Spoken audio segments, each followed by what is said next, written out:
चढ़त फागुन धाना सजी धजी चलेली गवनवा चलेली गवनवा ने ओ बहुअर जाई पहुँची पिया के नगरिया की पिया परदेस में हो।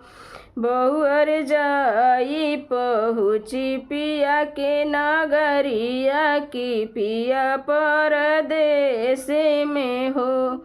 लिखी खत भेजली बहुरिया की पियानी रे मोहिया तू पियानी रे मोहिया तू हो।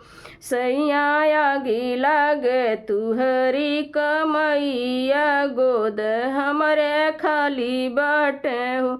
सैया आग लाग तुहरी कमैया त गोद हमरी खाली बाटे हो। जो पिया चाहू भलाई लवट घरे आवहु लवटी घरे आवहु हो। सैया डूबी मरब कुइयाई नरवा की मुँह नाही देखबन हो।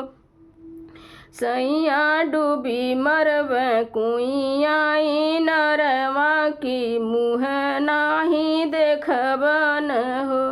खत पढ़ी सोचल विदेशी लवटी घरे आवल लवटी घरे आवेल हो। बहुअर चरण पखार हस बतिया तनी सुनब पियान हो।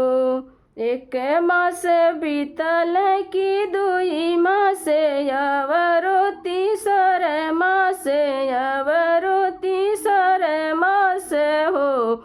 ललना बीतत नव की मास हो रीला जन्म लिहल हो। ललना बीतत नवही मास की होरीला जन्म लिहल हो।